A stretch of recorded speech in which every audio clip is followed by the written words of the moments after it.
Coming up today on Locked On Texas Tech, digesting a 78-71 win for Mark Adams and the Red Raiders over Nicholls. Next on Locked On Texas Tech. You are Locked On Texas Tech, your daily podcast on the Texas Tech Red Raiders, part of the Locked On Podcast Network, your team every day. We're going to start this thing off right. Raider!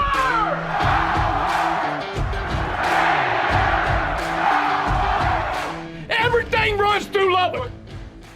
Great to see you again on Locked On Texas Tech on the Locked On Podcast Network, where it's your team every day. Thanks for making us your first listen on YouTube or anywhere you get podcasts each weekday. With the only Chris Level, I'm Casey Cowan, and today's episode brought to you by LinkedIn Jobs. Thanks to LinkedIn Jobs for being the official college football recruiting sponsor across the Locked On College Network. LinkedIn Jobs helps you find the candidates you want to talk to faster, so post your job for free at linkedin.com/lockedoncollege today. Terms and conditions do apply. We are hoops heavy on this episode, Chris, as we are following a win for Mark Adams and the Red Raiders, and that's really all you need to know about it, right? Nothing else interesting about this game, just a win for Texas Tech, 78-71 over Nicholls. You got to credit the opposition, but there's also a lot of conversation we're going to have today, I know, wondering what exactly was going on with the home team. Yeah, you just tell me where you want to start. Yeah, I mean, let's start first with the guy that wasn't on the floor, because Okay. I think that's as big of a story as anything. Jalen Tyson. I agree. Give us some context there. Yeah, so obviously, I think what you are starting to see with this team, I just don't expect some miracle change or anything personnel-wise. I just don't know. I mean, you can see some guys improve and things like that, but you are blessed with a certain amount of guys that I think can just flat out go. He's one of them. Take him out of the equation, and I think it changes the dynamic greatly, because other guys, okay, where does the scoring come from? Where does the playmaking come from? Where does just somebody that you trust that's very talented. And I think Jalen was kind of emerging there. He hasn't been perfect, but at that point, okay, when he's not playing, you at that point have to lean on, okay, one of these other freshmen, or you're going to have to lean on one of these transfer guys, and DeMaurian Williams or Kerwin Walton. And DeMaurian got the start, but I think Jalen not being there, it's because I just go back to a week ago, those starters those were the five that got the bulk of the minutes. I mean, and that rotation shrunk a lot. And you and I had talked about that. Mark is used to subbing a lot, and then it just, in that Georgetown game toward the end, it just stopped, because there's certain guys that you trusted and certain guys that you didn't.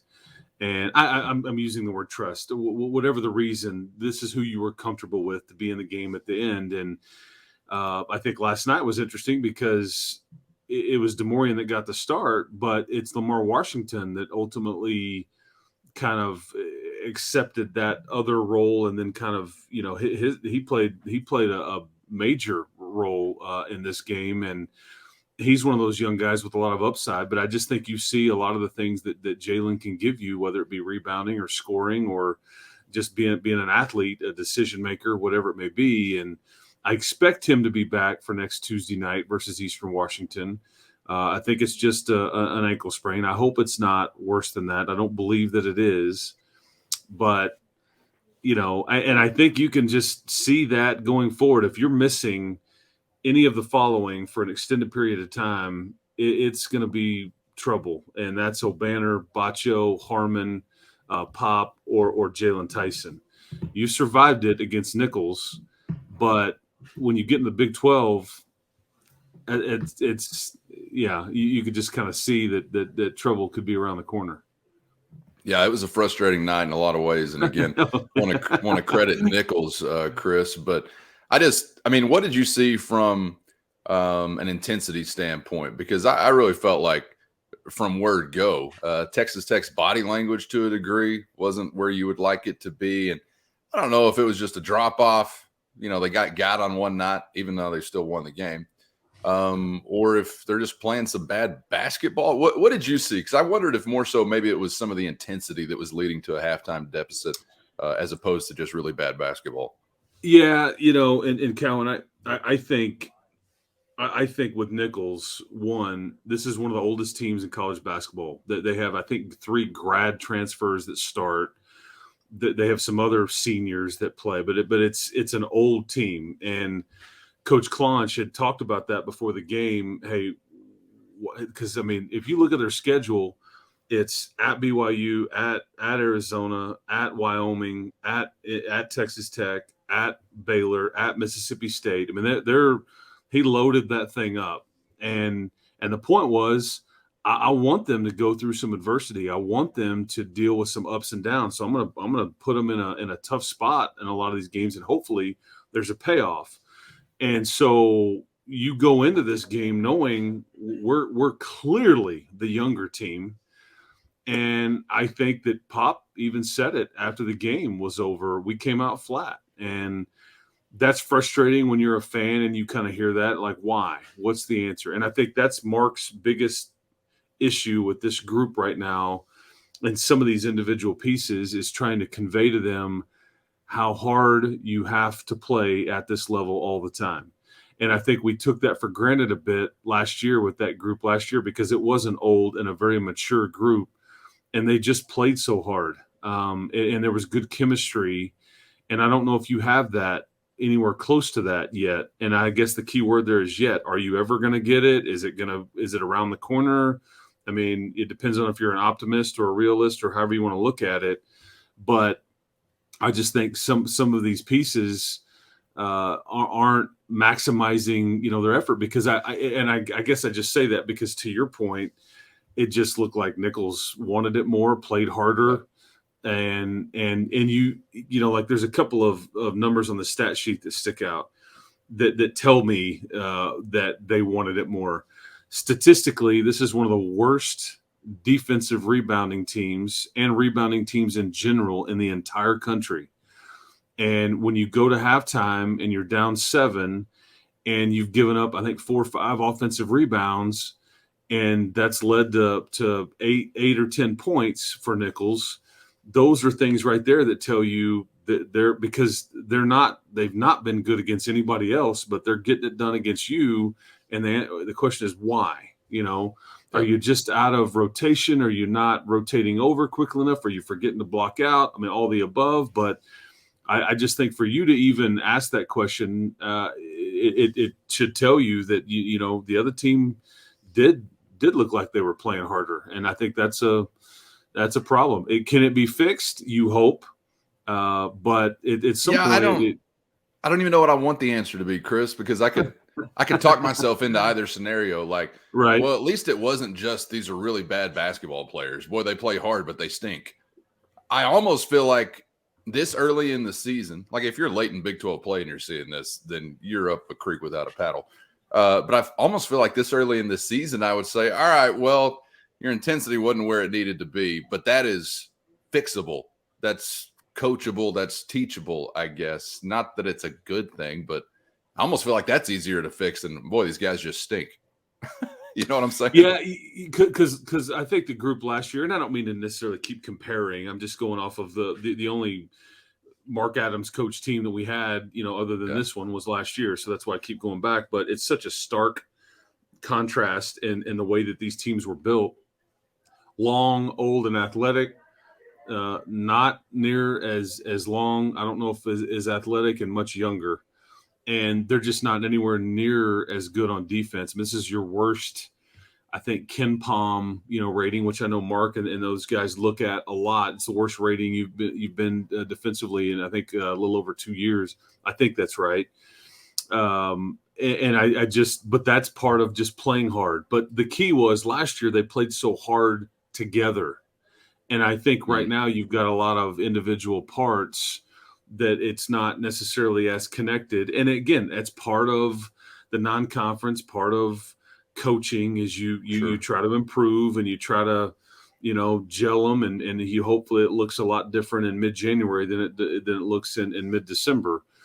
But there's some red flags for sure. I mean, it's just call it what it is, because the last two games we've seen, you've been kind of in some ways lucky to win them, and in other cases you go, hey man, we're just better, we're learning, we're young, we survived it. But if some of these things don't get fixed, I mean, it's going to be a rough year in the Big 12, man, because it is unforgiving. And I just know what some of those environments are like, because I've been in them, and some of those environments chew up really good teams. And those environments don't care how young you are or whatever. They don't. It's a non-negotiable there. So I just but that's what I think Mark is trying to convey to some of these pieces here, younger ones especially, is how hard you have to play. But the key is trying to get them to play really hard together, instead of just playing really hard and doing your own thing.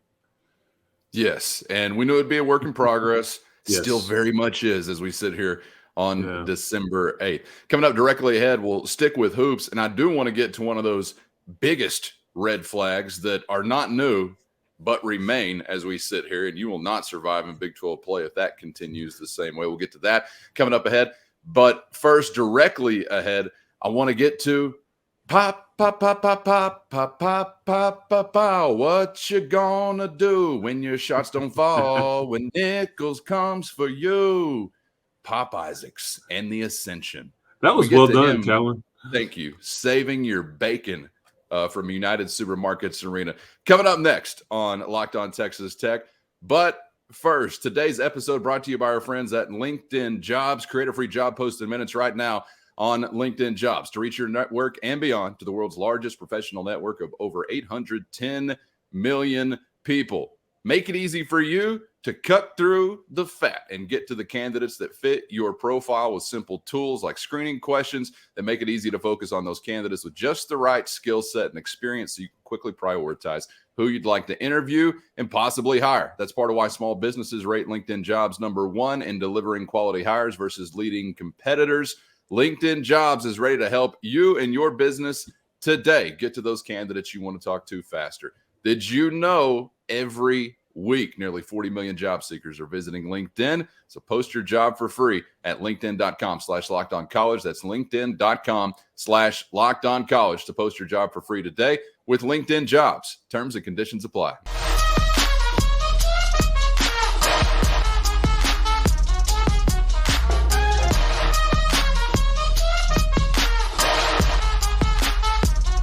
Thanks for joining us on Locked On Texas Tech on the Locked On Podcast Network, where it's your team every day. Thanks for making us your first listen each day.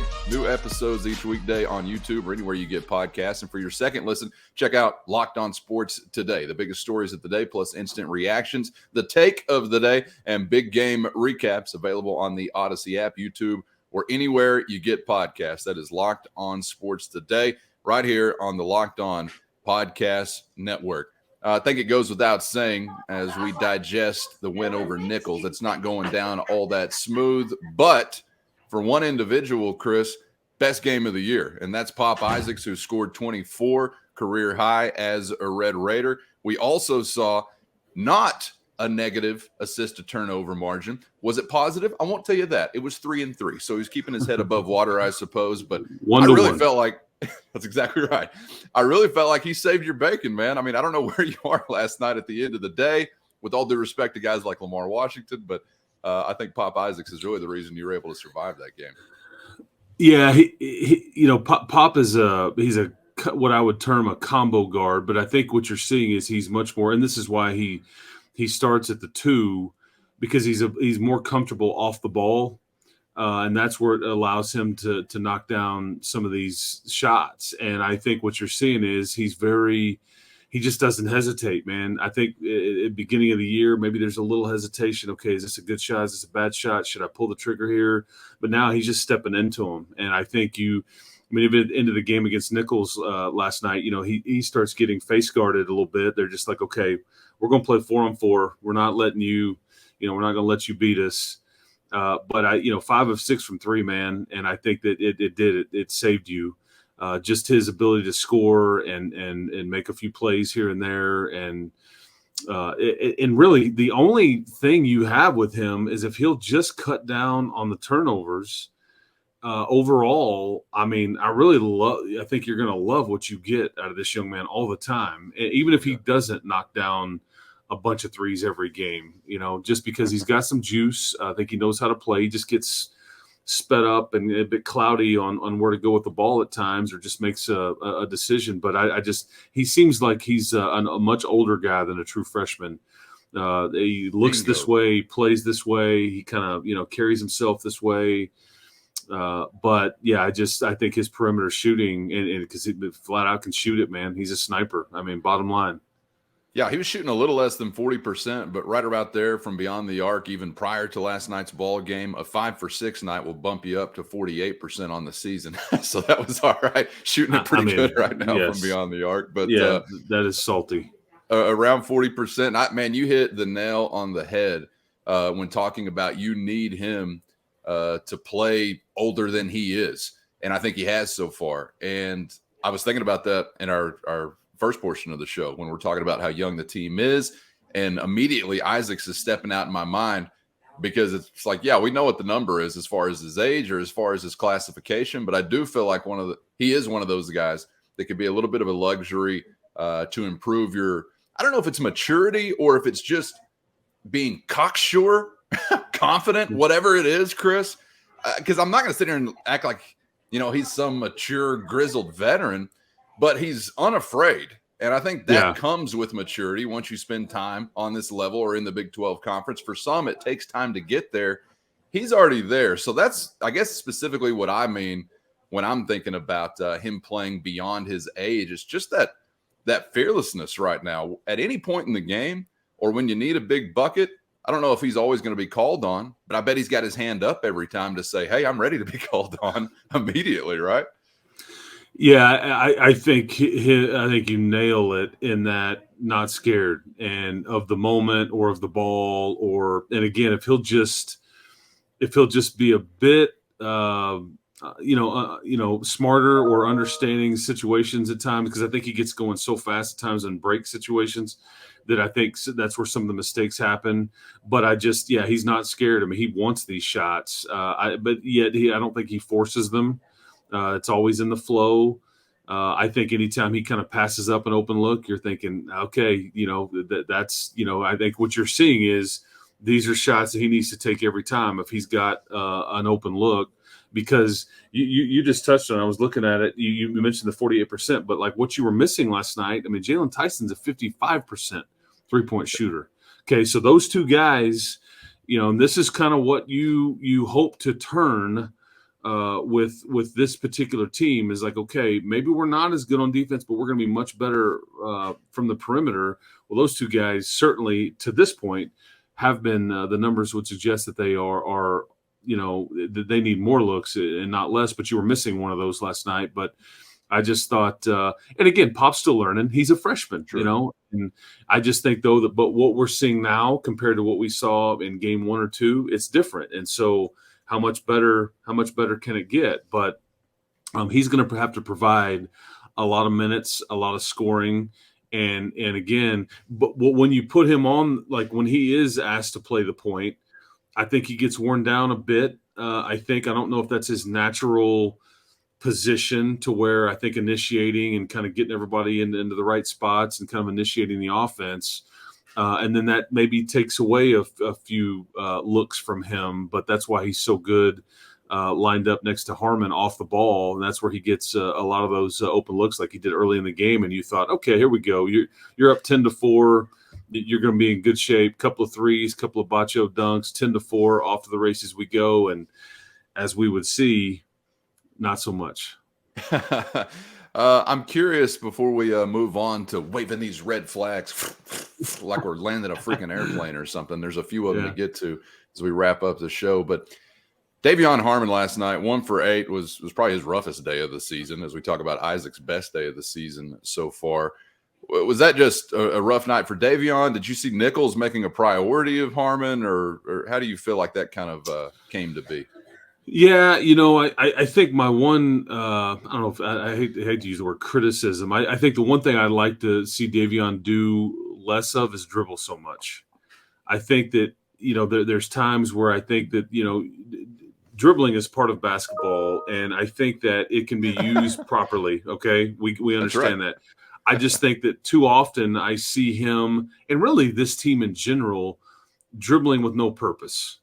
And then you get into the offense late into the shot clock because you just kind of dribble the air out a little bit before you try to get into whatever action you're trying to run.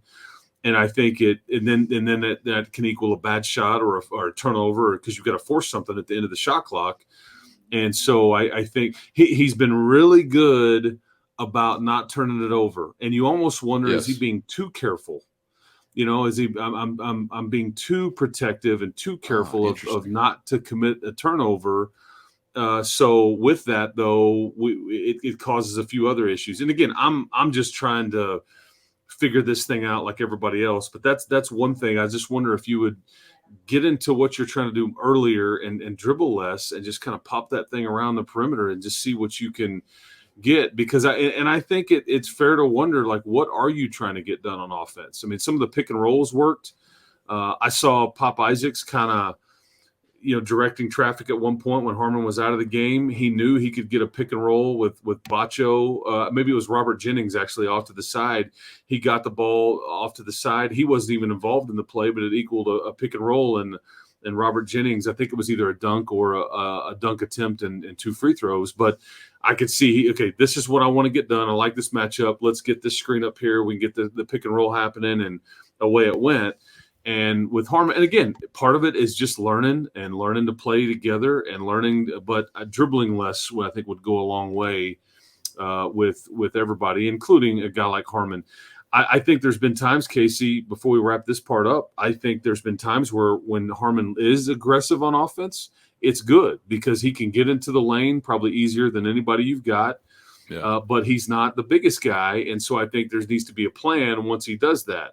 Is that, getting a post touch and then kicking it back out for, somebody to get a perimeter look, or is there some plan in place when he does penetrate, because he can't finish every time because he's just about 6 foot or so. So I love his motor. I think he's clearly your best defender. But I think offensively, it's still very much a work in progress. Interesting. You think he's the best defender right now? I do. On-ball defender, without a doubt. I don't even think it's close. I think Bacho, obviously, you think about him and rim protection, but I think just on-ball defender, I think Davion Harmon is the guy right there. And I think, I don't even know who I could offer up as the second best at this point. I think there's some potential there.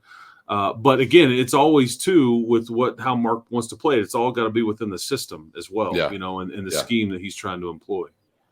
Yeah. He's not going to have many more nights like that, I don't think. No. Yeah. If he does, and you're minus Jalen Tyson, maybe we shouldn't be surprised that it winds up 78-71 against Nicholls, because I don't know where else you're getting it from and how many times you can count on Lamar Washington getting to the free throw line 17 times. I'm not quite sure. Oh, speaking of that line, it's time for red flags. We'll get into some red flags coming up. We're going to go to the charity stripe. We're going to go to the turnover column. Some other things that are standing out to Chris and myself coming up dead ahead on Locked On Texas Tech. But first, today's episode brought to you by BetOnline. Get there now to see what the trends are looking like this week, as we're still rolling through football season, but basketball now upon us. But they got it all covered for you there at BetOnline. Football, basketball, combat sports, esports, whatever other nerdy things you want to gamble on, they got it for you there. So get there now for all the angles, all the action, and the angles on all the action with BetOnline, the HQ for live betting, stats, and scores, and the fastest and easiest way to check in on all your favorite events. Head to the website today or use your mobile device to learn more about what the trends are shaping up to look like as we hit the weekend with BetOnline, where the game starts.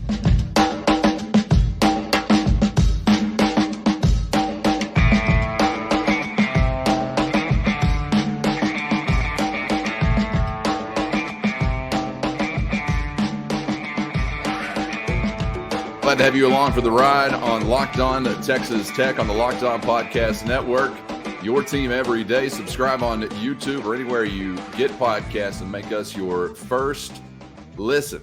When your feet hit the floor, you've got it at your fingertips before you're even out the door with a new episode each weekday. With Chris, I'm Casey, coming at you west of the 100th Meridian, where it's really going down. Basketball heavy conversation today. We'll get back to some football thoughts, of course, coming up on tomorrow's episode. And when I say of course, like of course, you know I really mean it, of course. But we wanted to wrap up today's episode, Chris, getting to some of those red flags. I mean, there's plenty to look at in a 78-71 win over Nicholls, where you just think, all right, for this night, this was not good.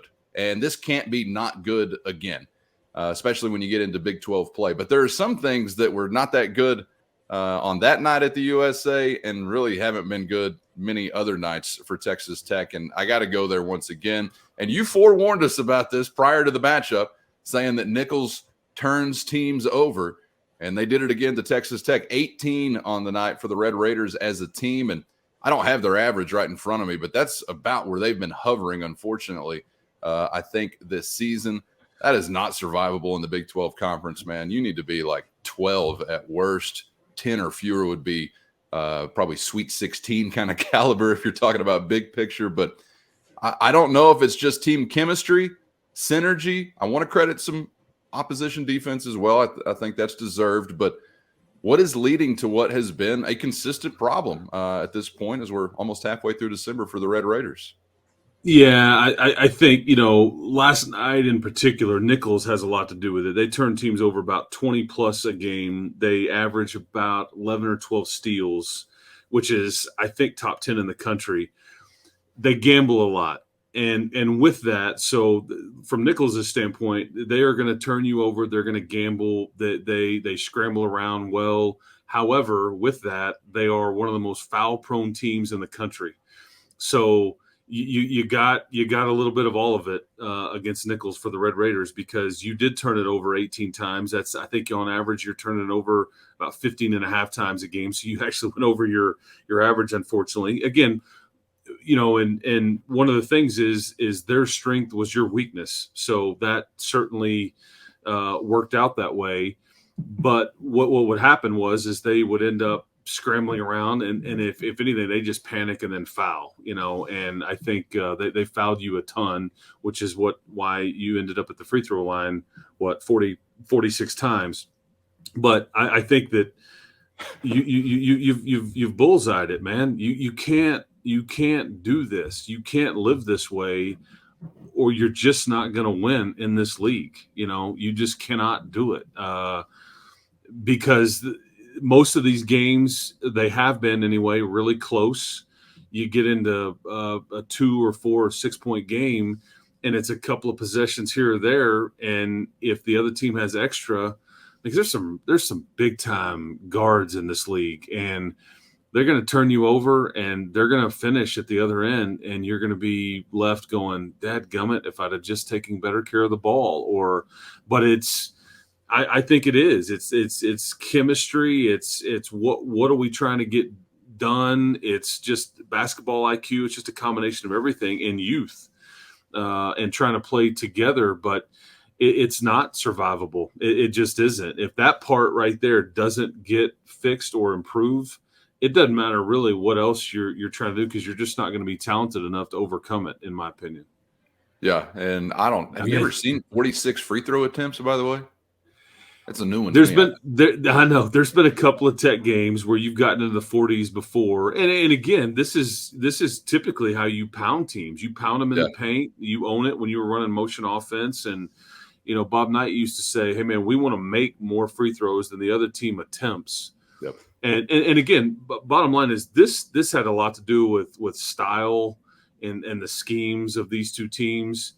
In that's kind of how Nicholls plays. They're going to foul a bunch, but they're going to get a lot of turnovers and steals with it. So they're picking their poison there. They're undersized a bit in the paint, and so it equals a double team. And every time a post player touches it, which was Kevin O'Banner and Daniel Baccio, and they're going to force some turnovers, but they're going to foul you, and so away we go. But I just go back to you've got to be better there. And what drives like a couple of things like last night, 2 of your 18 turnovers, DeMaurian Williams just stepping out of bounds. You've penetrated, you've kicked it to him on the wing, and he steps out of bounds, one in each half. And it's like those IQ. You've got to understand where you are. These are out of bounds lines, son. These lines are out of bounds. It's like you're playing on the old Petersburg, Texas gym where the corner 3 was in the coach's lap. There was no corner, but they have that. They don't have that excuse at the USA. No, and it's in some of these cases, man. And I don't mean to be like mean, but I just wonder if some of these newer pieces, if they can play at this level, like if they're going to ultimately adapt. And it's early, and you don't want to write the book yet. I mean, but kind of early, but yeah, but it ain't exactly the beginning anymore. Yeah, you know what I'm saying? Those are simple things, and I don't mean to pick. I was just thinking about, because I mean those are mistakes that it will. You survived it, but you do that a couple of times, in Lawrence or in Fort Worth or in Waco or. It's curtains, that's just kind of the dead ball personal fouls after the whistle. Those are just things that are within your ears, right? That you've got to be better at. Yeah, just so understanding where you are. But in some of the fast break situations, I just think you get sped up and you maybe see something that's not there. And again, I think what Mark's trying to preach to him is just make the easy pass, fellas. We don't have to overthink it. Sometimes the best play is the easiest play. And but again, that just comes with experience and playing together. And you're going to have to live through some of this and learn from some of this. This was going to be but it's the best way to teach them too, is like by failure, and there may be some losses that are around the corner that you go, what in the world just happened? But maybe you're better off for it. I don't know. I don't like, learning from losses, but that's the old saying, man, you either win or you learn. Let's hope last night, though, that they did both. Yeah, exactly. I mean, thank God you survived it and got a W at the end of the day, but there's going to be plenty of teachable moments from what we saw against Nicholls. The synergy or the chemistry or the chemurgy and the synastry, I don't know which one you want to go with. All of it.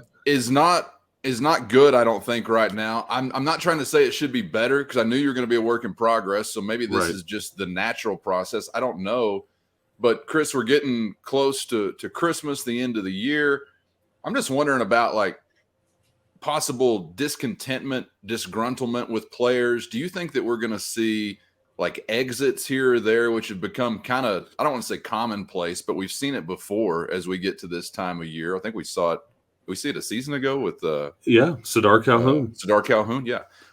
What's your feel for maybe what we could see over the next few weeks as far as personnel and coming together as a team or breaking apart, I guess, potentially?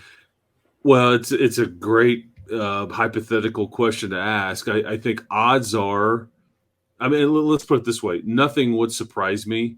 I think NIL factors in to a lot of this as well. There's a lot of money being thrown around here with this roster, and I think that's various speaking engagements all summer long. That was discussed, and it's not necessarily public knowledge. You can't go look it up, but I mean it was not a secret as to how much money was being thrown around here. But I don't know how that factors in. But I mean, there's probably some players that aren't playing near as much as they would like to, and or unhappy. I mean, just like Sadar Calhoun, bailed out last year. And again, you have every right to go do that if that's what is best for you. I don't, but again, with this particular group, nothing will surprise me. I'll say this. And again, because odds are, something usually happens at this around semester, but I can't say yes or no for sure one way or the other. But again, I just think if you're naive, if you think that everybody would be thrilled and happy and perfectly content with whatever their role is. But again, it's up to Mark and those guys to try to, massage the chemistry and make sure that everybody understands that they're getting a chance or going to get a chance or whatever. But, who knows what everybody's interests are either. You just don't know that. Well, and I'm thinking among some of those reserves, like, dude, Yeah. we're starving for reserve minutes. Like, love for you to command some more of those minutes. But if you're not, commanding that responsibility from the coaching staff, then I don't know what to say about it. But it seems like there's plenty of opportunity there for anybody who would like more time to earn that time, because you have got some shoes to fill. There's no doubt. I just can't believe that we're walking away from the most recent game and it's now Lamar Washington that we talk about. Like, okay, maybe he's got number 6. I don't know. There's been several guys in that spot. You kind of guessed that, I guess, so far this season. And it's I tell you what, let's talk about that part in tomorrow's show, about some of the pieces that, like we can kind of peel the onion back a little bit and kind of go through some of these reserves. And you, now that you've got, I mean, you're sitting here, what have you played, 6 or 8 games or whatever it is? I mean, you're 6-2, I guess. So you've started to see, and you've only, I mean, think about it. You've really got 3 games left until the real season starts. That's not a whole lot. I mean, you've got Eastern Washington, you've got Houston Christian, and I think it's South Carolina State. That's it. And you've got the holiday dropped in the middle of that, and then you go to Fort Worth, and then at that point, it's a nightmare every night out, and every win is to be celebrated if you can get them, and you're just trying to get as many of those as you can, but they're going to be tough to come by. But you've got 3 more games left to kind of sort through and work through some of these things, because the non-conference it's coming to a close here pretty quick. Yeah, this is your no margin for error time. I mean, you're getting no credit for any of these wins. You're going to be sliced and diced for the losses, or sliced and diced for an 8-point win over 7-point win over Nicholls potentially. Is it 3 or 4? I'm seeing Jackson State still left as well. Did they get scrubbed? No, you're right. It's 4 games. Yeah, Jackson State. My fault. Not that it matters, that's 3 more home games. Yeah, you do have 4 more. Yeah, you're playing against Jackson State at Houston. It's who, what, when, where until Texas Christian December 31st. Yeah, there you go. Yeah, you got 4 more there. But you're to your walking point, a tightrope. You won by 7. You were 22.5-point favorite. Not that Vegas maybe didn't know about Jalen Tyson or whatever, but a point still stands in that you just don't have that many more games left to kind of sort through some of this stuff. Vegas is always way off, so that wasn't our fault. That was Vegas's fault, I'm sure. All right, we will get back to a basketball conversation. I'd love to peel back some onion layers on tomorrow's episode. So join us again next time around on Locked On Texas Tech. And after making Locked On Texas Tech your first listen, make Locked On Sports Today your second listen right here on the Locked On Podcast Network. Take of the day, big game recaps every day on Locked On Sports Today, available on the Odyssey app, YouTube, or wherever you get podcasts. Thanks for the insight, as always, Chris, and we'll do it again next time around. Hope it's alive. We're alive. Yeah, we're alive. Hope is still alive. You did win. You were a winner. You did, no doubt. You didn't see your home winning streak come to an end at the hands of Nicholls, so let's just hope it's not one of these other crumb bum scumbags. I'm sorry, Jackson State. I don't even know you. I don't know why I'd call you that. All right, they're coming to town soon, and they're bringing their luggage. And why not throw in? It's probably not Louis, if I had to guess. All right, that does it for us today. Join us again tomorrow for another edition of Locked On Texas Tech. Subscribe on YouTube or anywhere you get podcasts to make sure you never miss an episode. For Chris Leffel, I'm Casey Cowan. We'll see you then on Locked On Texas Tech.